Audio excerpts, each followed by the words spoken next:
Okay, great. Okay, are we all here? Yep. Good morning, everyone.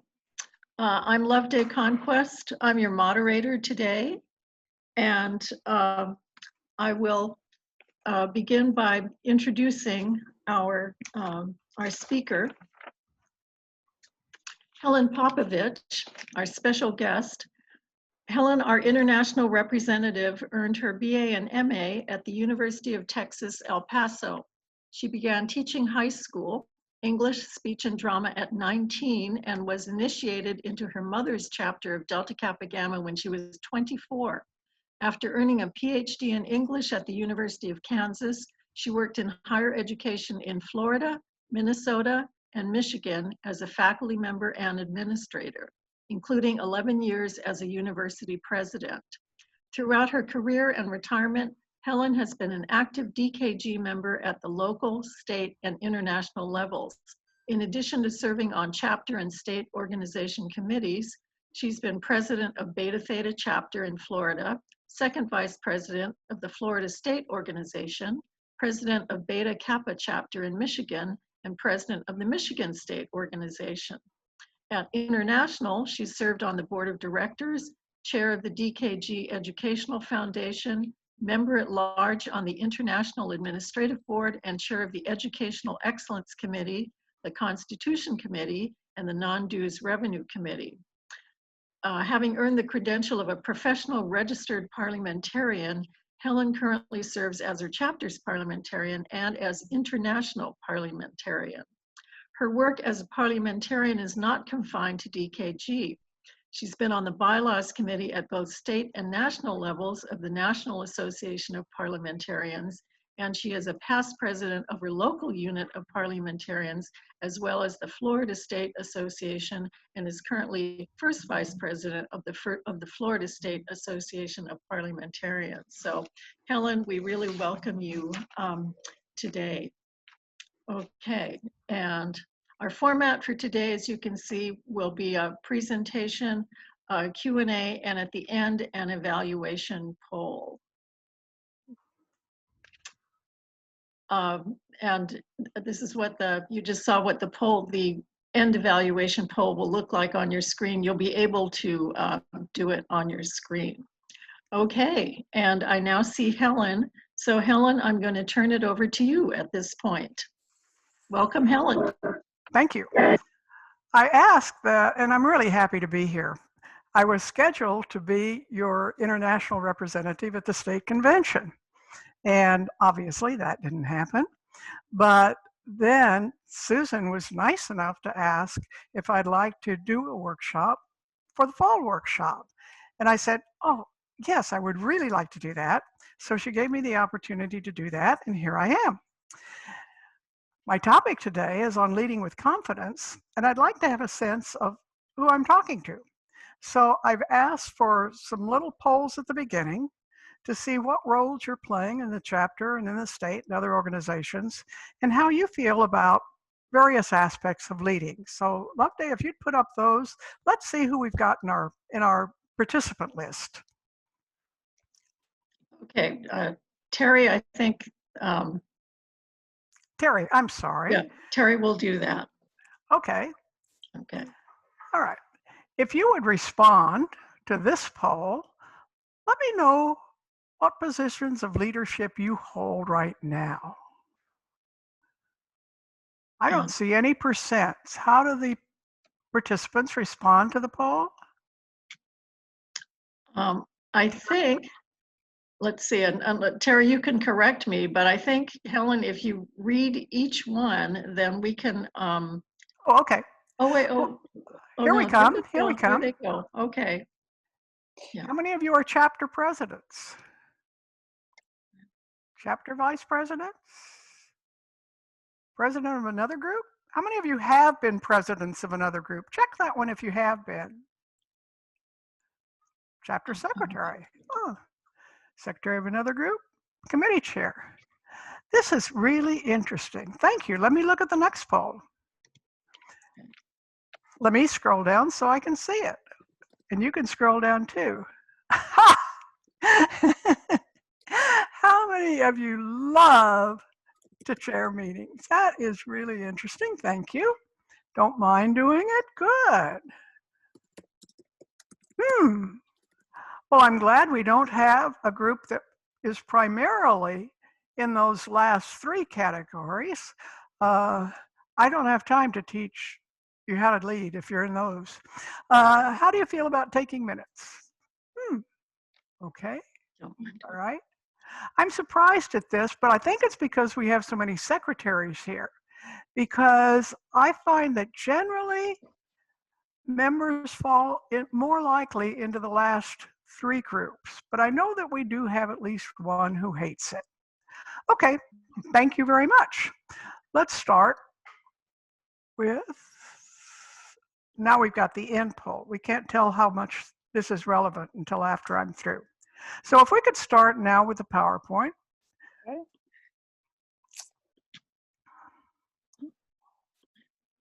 As you can tell by the fact I'm having all of this put up, my primary skill set is not in dealing with screen sharing and other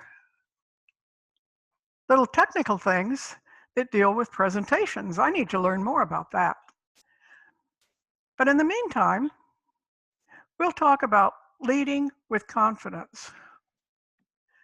I remember attending a workshop one time that was given by Sandy Whitney. Sandy is a person who won was awarded the DKG International Achievement Award. She had been president of the State University of Texas Organization University. And she said, she gave a workshop on leadership, and she said, how do you feel about leadership? And I remember that one of the corners of the room that you could go to was a beach scene. There were others looked like an office and looked like various things. I went to the beach. I was the only one there. And she looked at me and she said, why did you choose the beach? And I said, because leadership is so much fun. And the other participants just looked at me and then they started to laugh. Well, I hope you can feel that leadership is fun. And if we could have the PowerPoint. Are you seeing it now? No. Oh. Oh, All right, hold on. Okay. Let's see. For some reason, it is not doing what we want. Hold on. All right.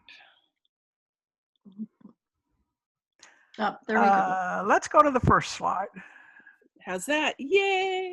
Yay, Thank here you, it Carrie. is. Here it is. Okay. Leading with confidence. I think that leading with confidence, just like teaching with confidence or doing almost anything else with confidence, is because it's all in the prep. And that prep starts early. If you're prepping for a meeting, whether it's a chapter meeting or a garden club meeting or a faculty meetings may be a little different. But anyway, you need to start early, 2 weeks before the meeting. What I find is helpful is check the bylaws of the organization. Not yet. You do this because the bylaws would tell you that at certain meetings you have to do certain things. And if you're going to preside over those meetings, you need to be sure to get that on your agenda. For example, if you're thinking about chapter meetings, there's a particular meeting in the year when the nominations committee makes its nominations. And so if you're preparing for that meeting, you need to remember that. Read the minutes. Last year's meeting, again, because what happened last year at this same time, and the last meeting, so that you know what's left over that has to be done, what's next, anything of that sort. And then 2 weeks before also, email your officers and committee chairs. This is a gentle little poke, if they haven't thought about the meeting, to start thinking about it, to remind them. And also in that email, you can ask them to send you any information that they will be presenting or want to present during your meeting. And then we go on to 10 days before, email all of your members.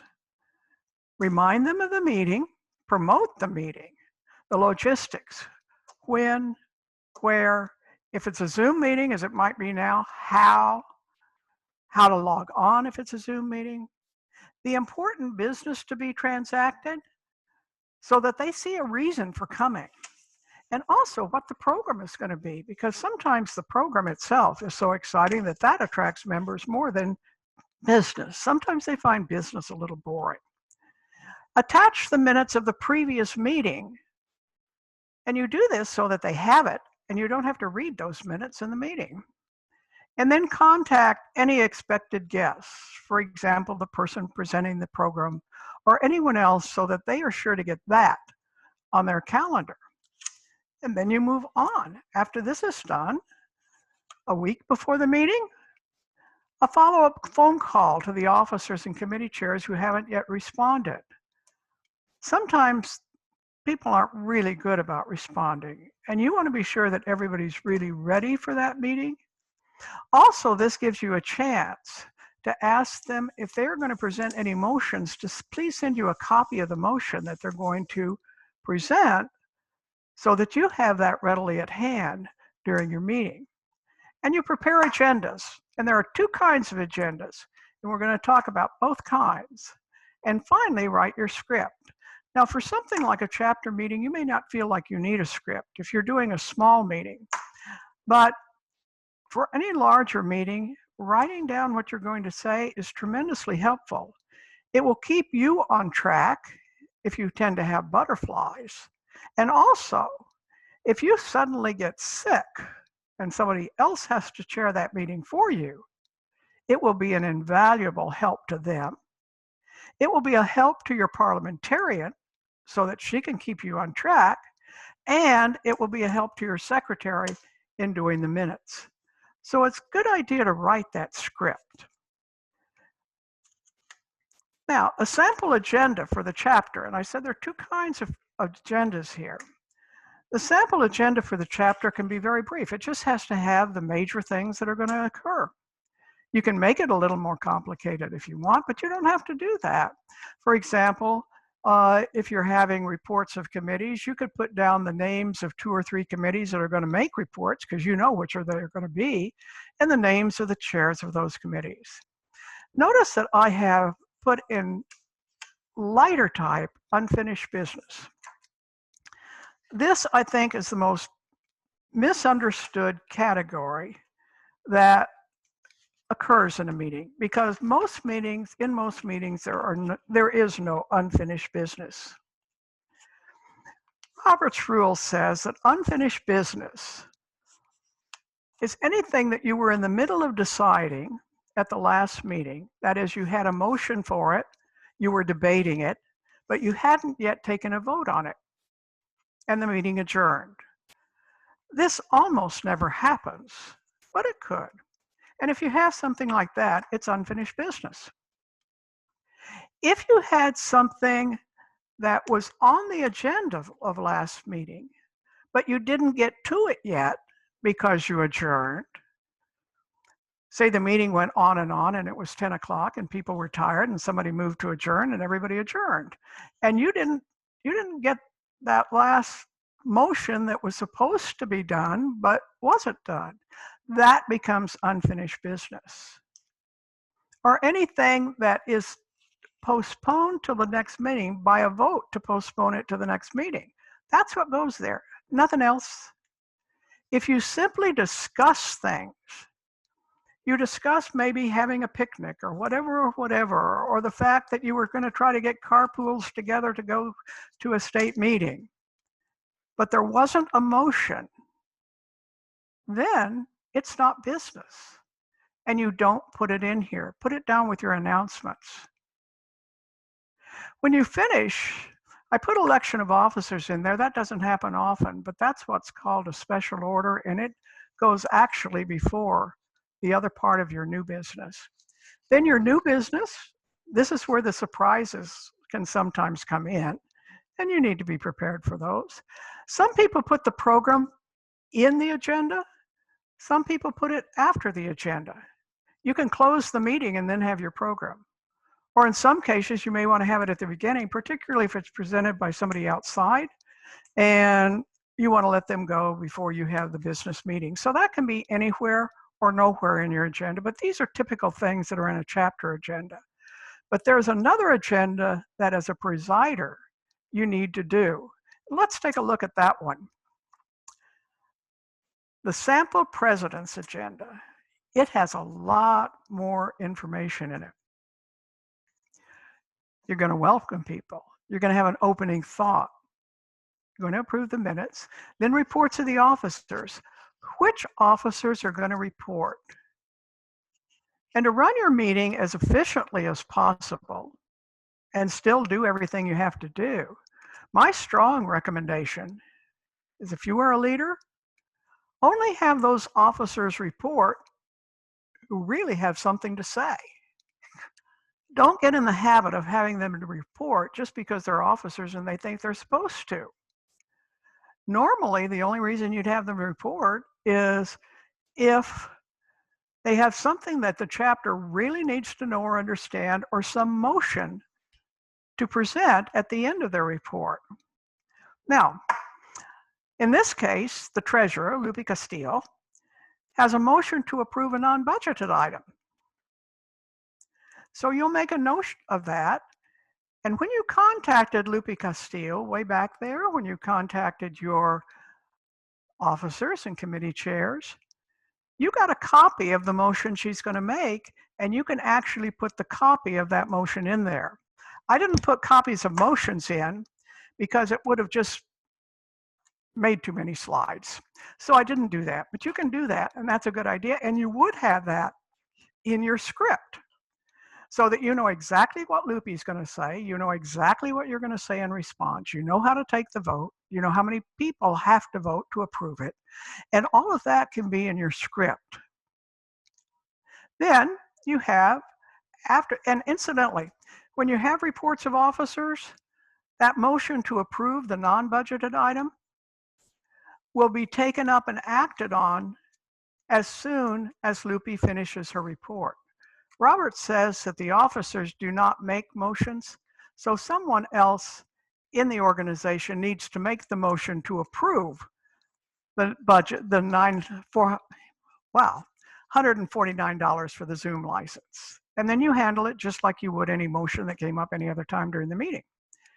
Then you have your reports of committees. And again, I strongly recommend that if you're the leader of the meeting, you only ask those committees who report who have some recommendation that they're going to make, and that will lead to action.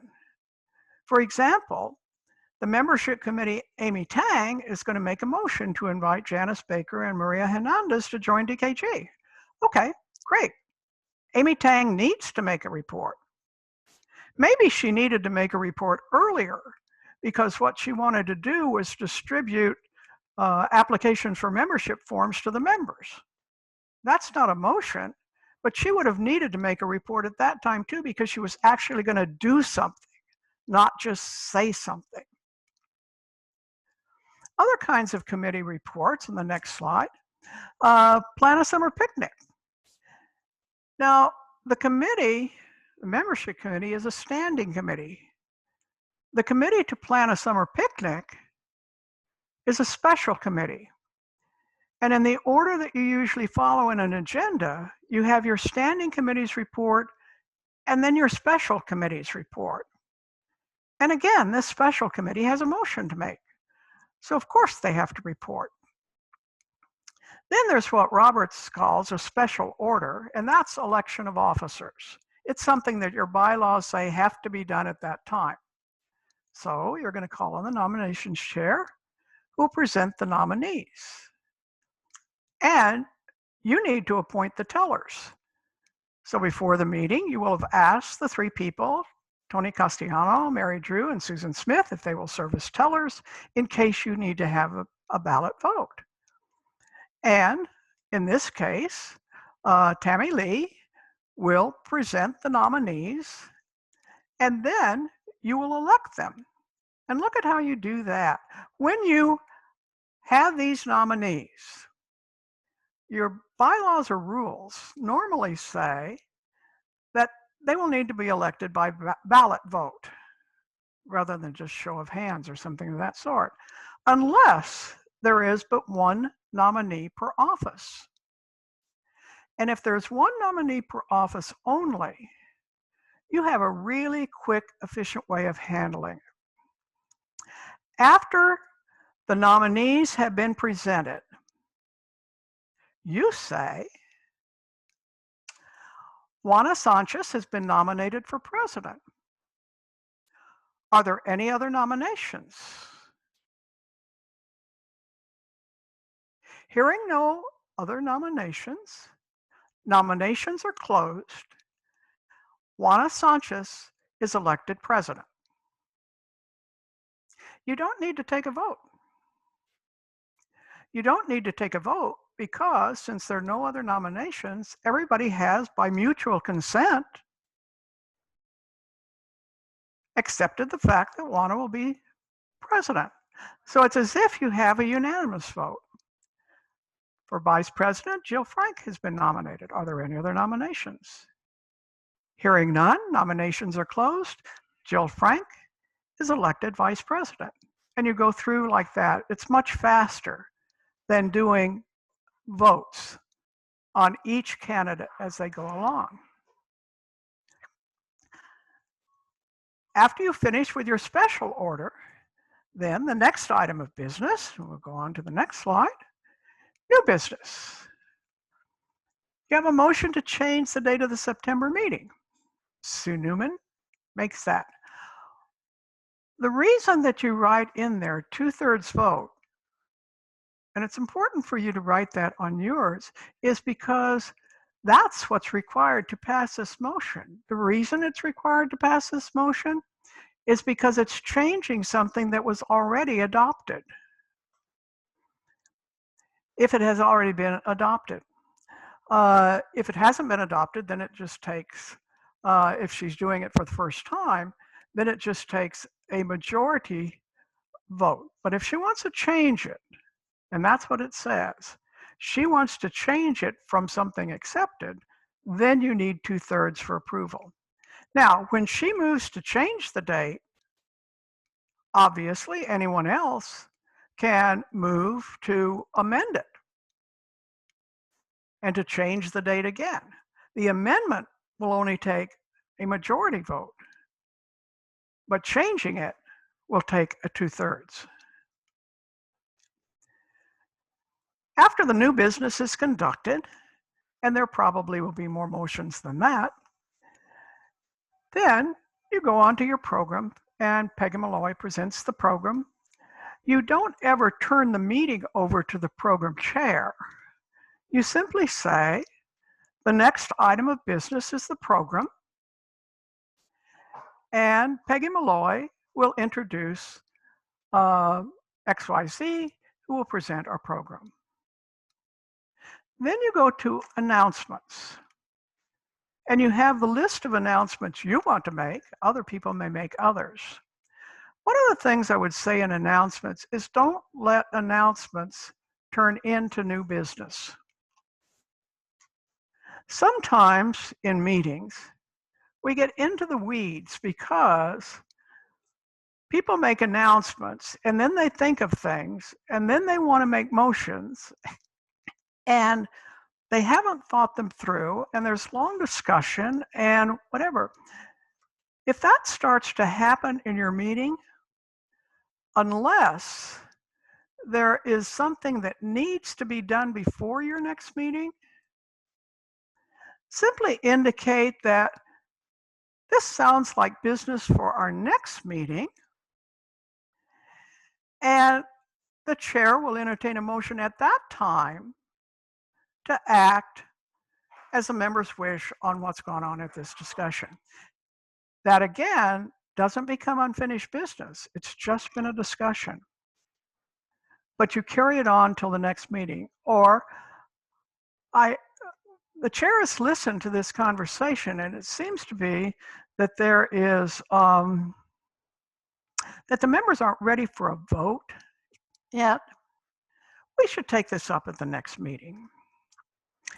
And if it's something that really belongs with a committee, then you can suggest that, and in the meantime, the Finance Committee may wish to look at the question. Don't assign it, don't make it business, just a suggestion, and then the Finance Committee can go ahead and look at it. Notice that when I did announcements, I tried to make complete information for the members. Contact Juana Sanchez and then her email address so that the members have it. You probably have a directory for whatever organization you're in, but maybe not.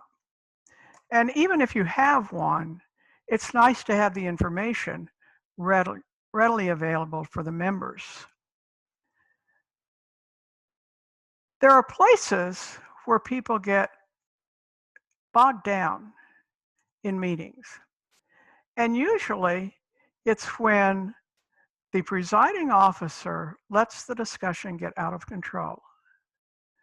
Remember that there are simple steps in handling motions, and if those are followed, and if the debate on them is controlled and is kept, and amendments, discussion, debate is kept germane to the motion being considered, then things tend to move along quickly. When you've finished your announcements and you've finished handling all of your business, the meeting is over. And when the meeting is over, all the chair needs to say is there any further business? And if there's no further business, it's adjourned. Okay, but you have your agenda here. Now let's go back. You've got your agenda. That was a week before. Now 2 days before. Gather the material to take to the meeting. Copies of your governing documents. How often have you been in a meeting when somebody said, I think our bylaws say this, and somebody else said, well, I don't know, does anybody have a copy of our chapter rules? Does anybody have a copy of take the stuff with you?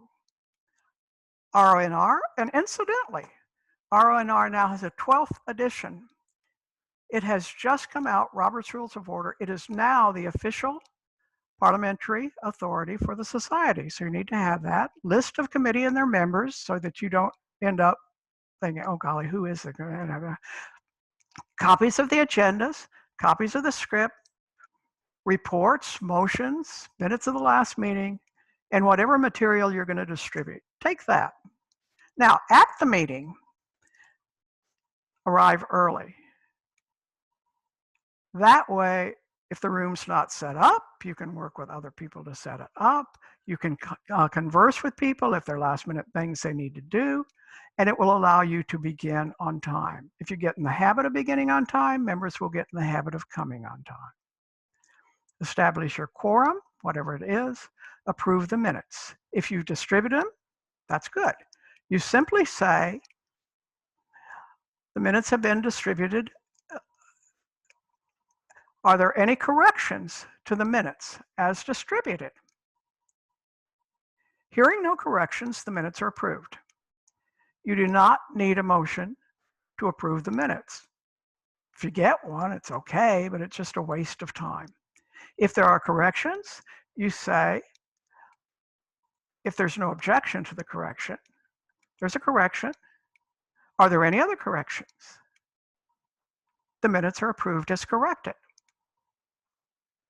You hear the reports, and as I indicated before, you act on the recommendations when the reports are made.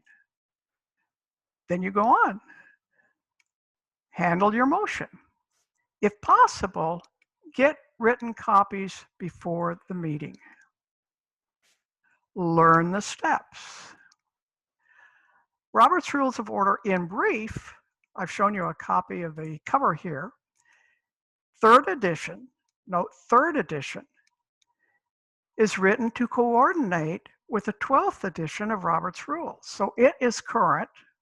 It's not a parliamentary authority, but it is a wonderful, easy to read, easy to follow, easy to understand guide that focuses heavily on conducting meetings.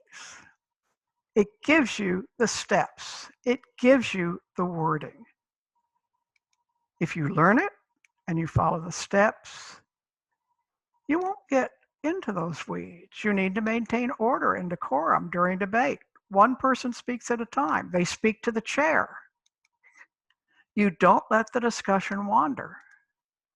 And then there's another little thing here that people have trouble with sometimes.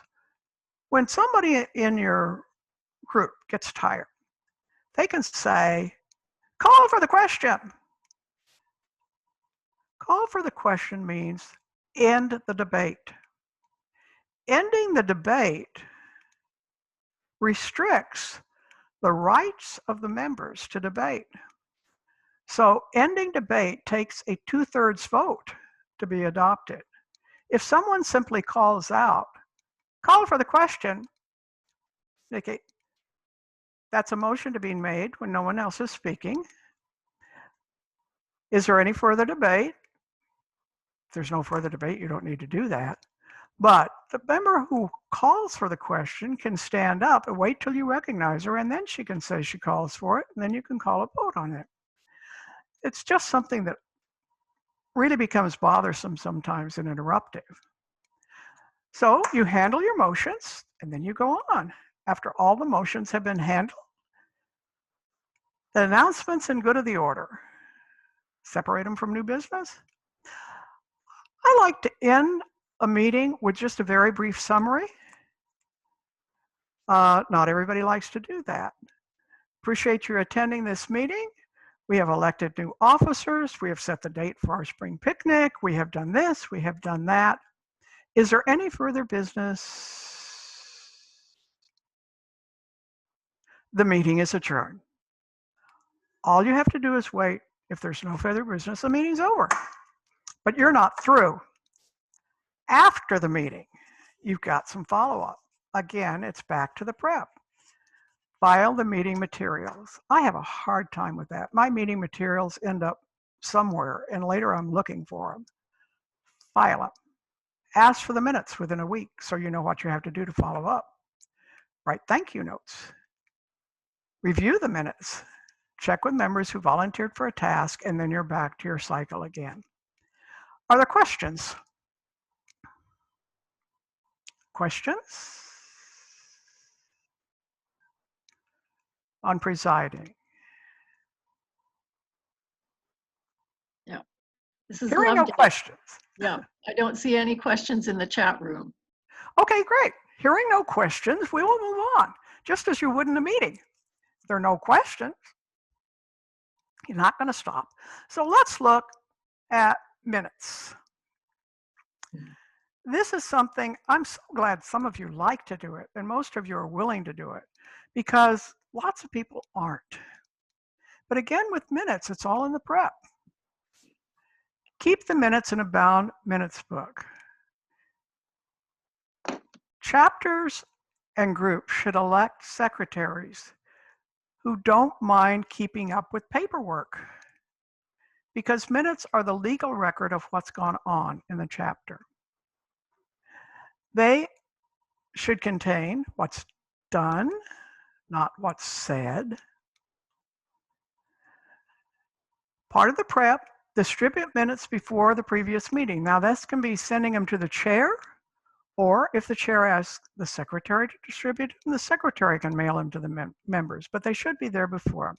Bring extra copies to the meeting, because somebody's going to forget them and somebody's not going to have read them. Request a double-space expanded agenda from the president. Remember I said the president needed to create a president's agenda? This expanded agenda is your guideline for taking minutes. It's your outline of the minutes. Sometimes all you need to do, because it's double-spaced, is to write there what happened. It was moved to spend $149 for the Zoom license. The motion was approved. Then you have the material you need for your minutes, and you're not having to write extensive notes to get that done. Sit next to the parliamentarian. She's the one that's going to keep records of any amendments and things like that. You want to be there where you can see those or share those or ask her for those. Or if the president has only one written copy and gives it to the parliamentarian who's sitting next to her, you can ask the parliamentarian for it, and then you have it for your minutes. Sit next to her. Get written copies of all motions. One of the things that happens often in organizations, especially small groups, is someone will say, "I so move." As a secretary, I've learned you can stop that habit by asking for recognition, raising your hand so that the president can recognize you, and saying, "For the purposes of the minutes, the motion I have is motion to so move. Can I have the exact wording, please?" You'll get a laugh, but you'll get your motion worded right. So if this happens and your president is not insisting on written copies, be sure that you know exactly what the motion is. Okay, and then moving on, content of the minutes, and most of you who are secretaries know this. First paragraph, the basic information, and whether or not the previous minutes were approved. And you can do that all in a sentence or two.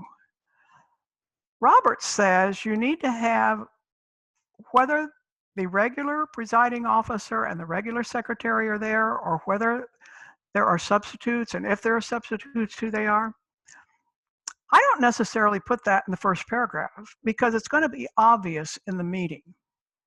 You can say, for example, the meeting was called to order at 7 o'clock by the presiding officer, or you're going to have her, the presiding officer's name, when she does various things, so it's going to be in there.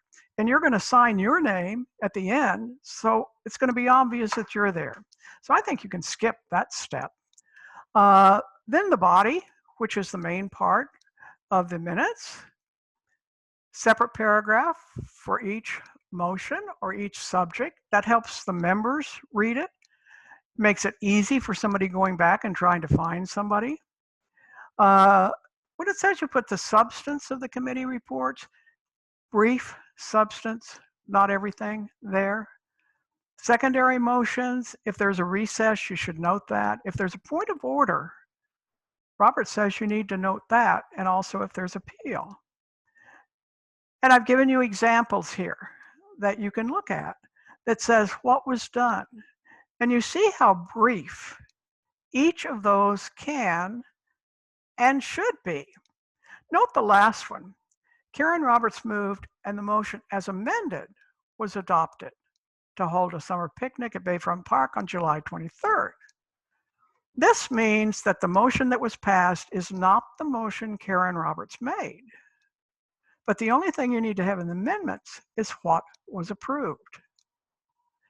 Some organizations, and it's something that parliamentarians are beginning more and more to advise, is that in your bylaws or rules, you do not include the name of the person making the motion. It's perfectly okay for you not to do that, but your rules, if Roberts is your parliamentary authority, need to state it because your rules supersede the rules in your parliamentary authority.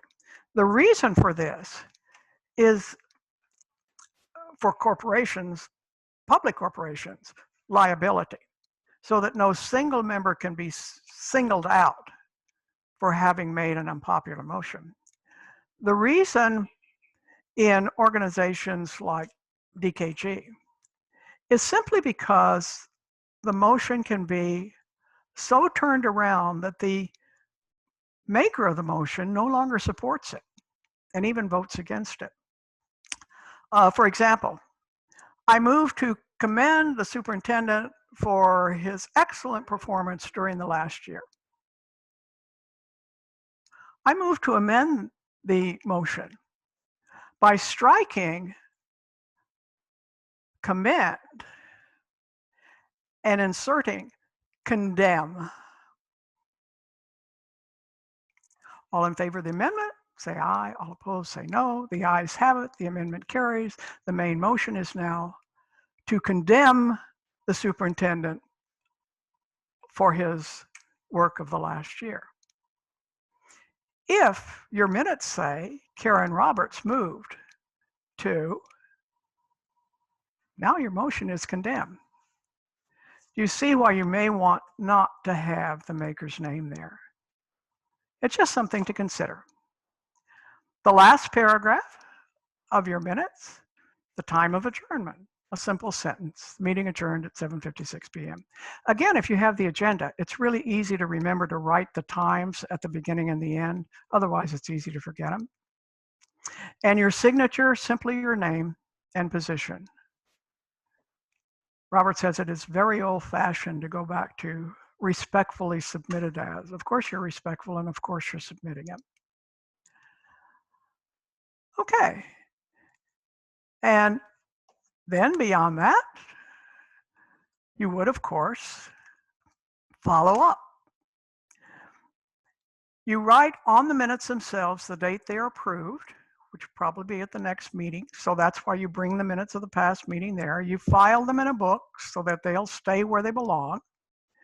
And if there are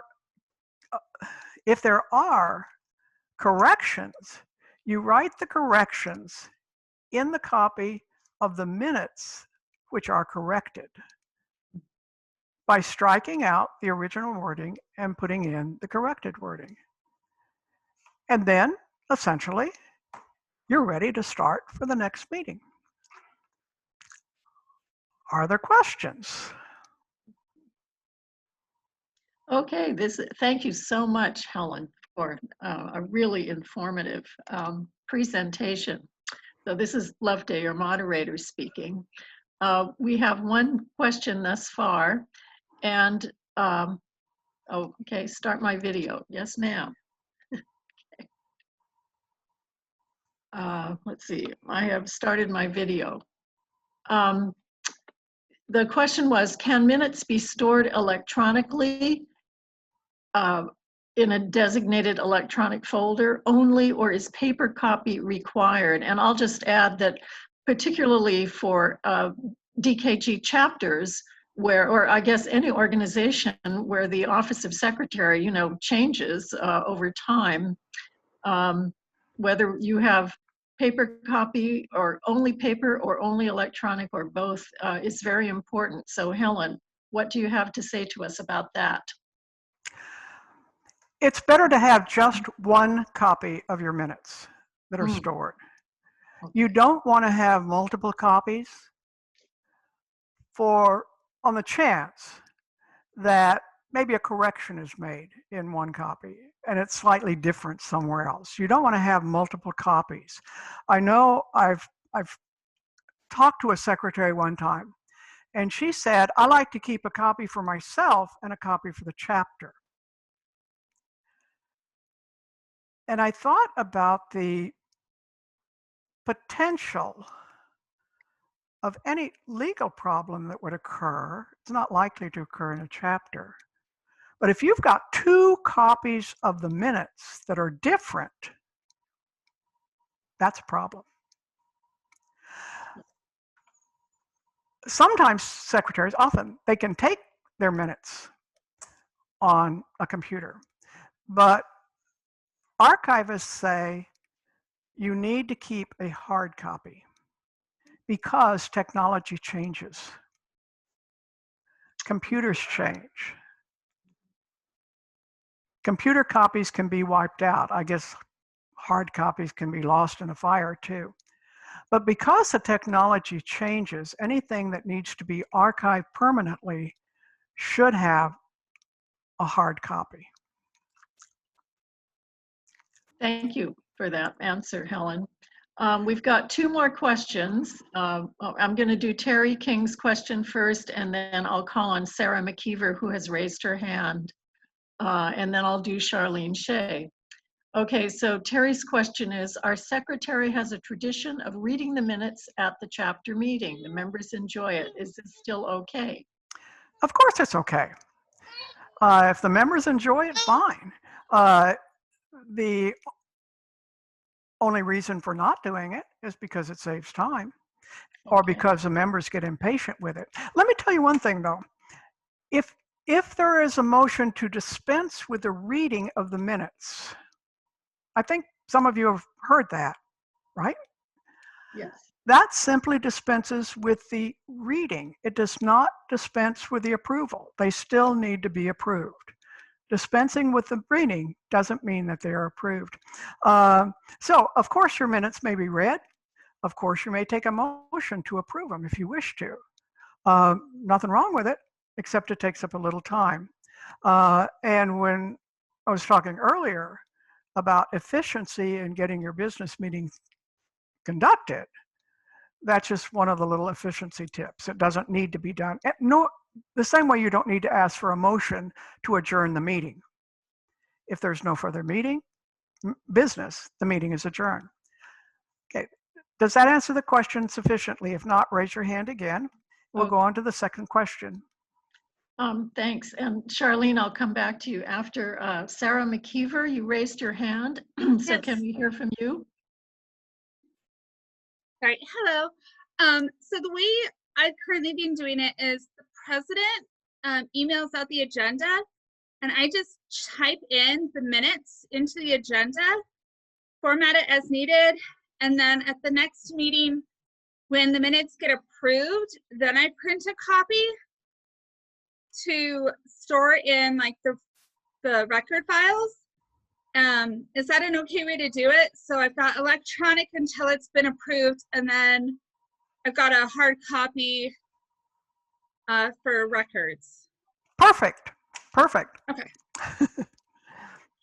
Because it's just easier to, email back and forth the electronic copy. But... Oh, of course. You're not going to email paper copies, I don't think.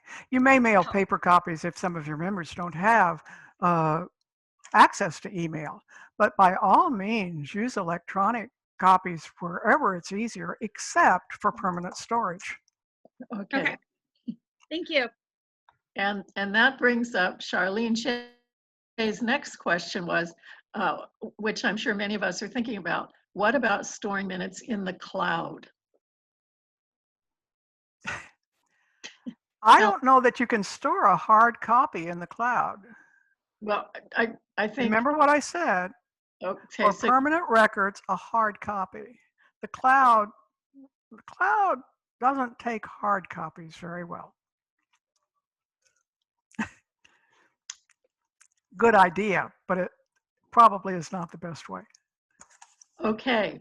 And from Barb Clausen, her question is, records retention of minutes for permanent storage. Oh, does it acquire any attachments? Does it require any attachments? So in other words, you would have the minutes from the meeting, but there might be attachments that go with it, some a document or something.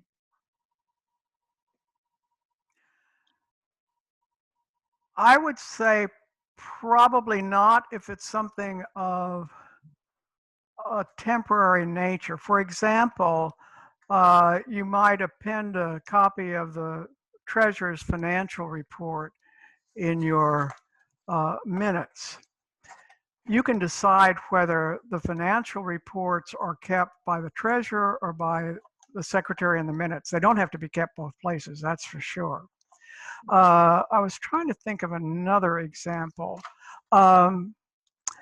DKG says that the membership statistics shall be recorded in the minutes. When a member drops and the reason for that and so on shall be in the minutes of the meeting, and that of course would be there. Some chapters have been very, very reluctant to do that. They don't like to put the reason in. They think that's embarrassing or something. But that is what this organization has said should be there, and so you need to follow those rules. And here's a question from Terry King. During COVID with online meetings, it can be hard to send the cues for the meeting to start. Some of our members are on the phone and some are on Zoom. Any ways you have found to be effective? I didn't hear the first part of the question. Oh, it says during COVID, at present with our online meetings, some folks are on the phone and some are on Zoom, and it can be hard to send the cues for the meeting to begin. What have you found to be effective?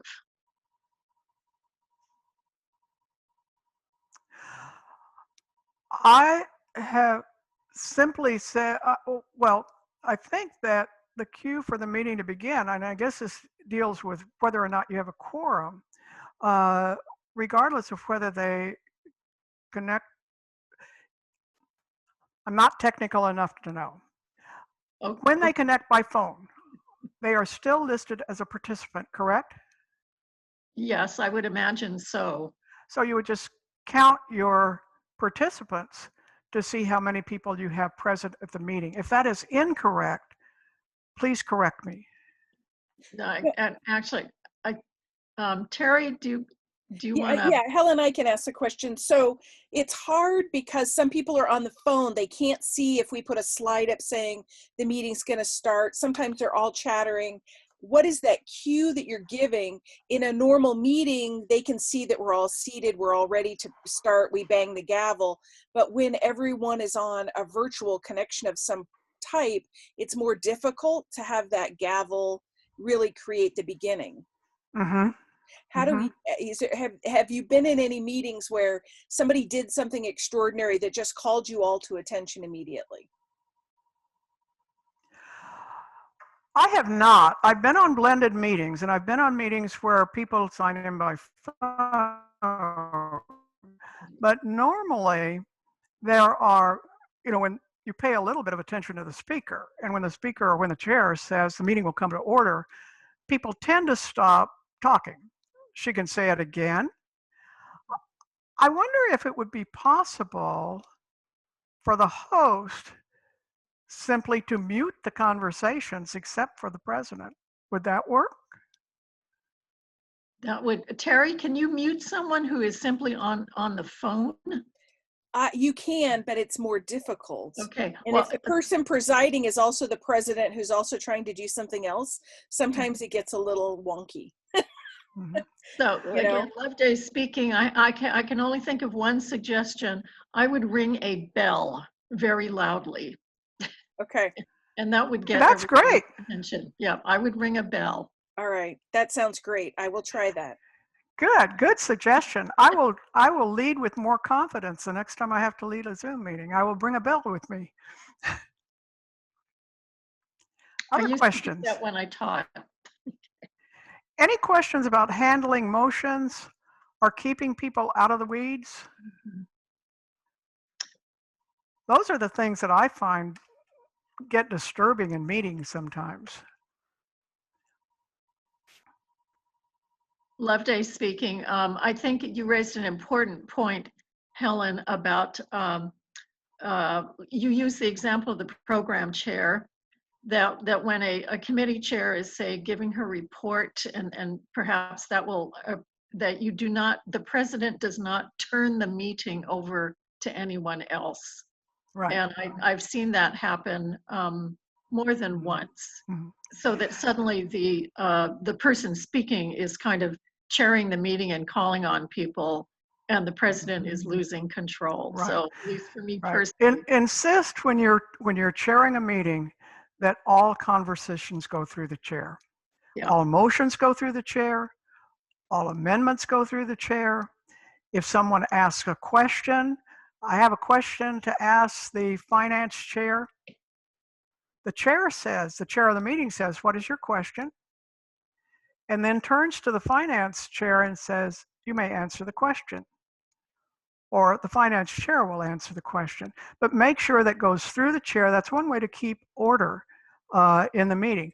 Also, the chair is the only time the chair turns the meeting over to someone else is if the chair has a strong view on something that comes up and wants to speak in favor of it or against it or to take part of it, or if the chair feels that there's a conflict of interest and she should not be chairing there and wishes to recuse herself from the chair so someone else can handle this. Suppose it's a motion to remove the chair from office. Well, the chair shouldn't preside over that. Thank you. I hope it Other doesn't come to that. Other questions?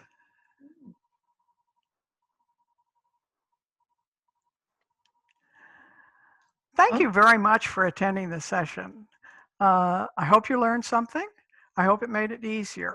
If you are working at the state level, get yourself a copy of RONR 12th edition.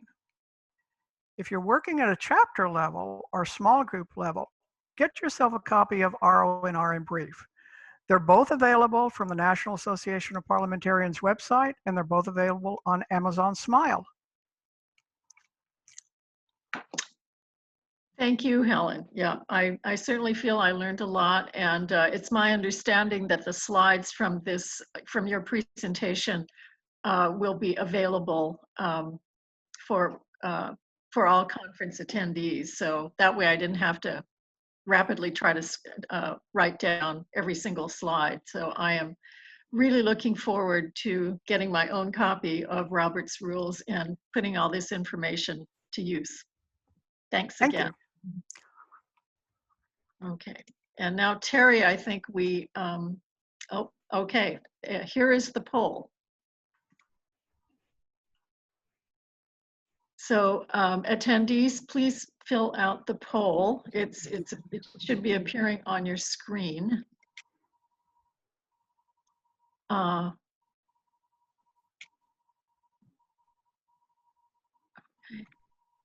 If you are a host or a co-moderator, you don't get to take the poll. Sorry. Oh, okay. It's a little That's fine. Less work for me. So all attendees, but not the host, not the moderator. Yeah. Well, I didn't think the presenter should either, so I'm not going to fill it out. Okay.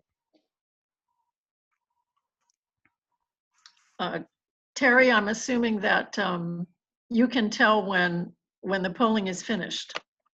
I can tell. And as soon as you're done with the poll, if you want to depart the room, we're going to need about 15 minutes to set up our next speaker. Or I can also put you in the waiting room if you're not on the presentation team for the next time.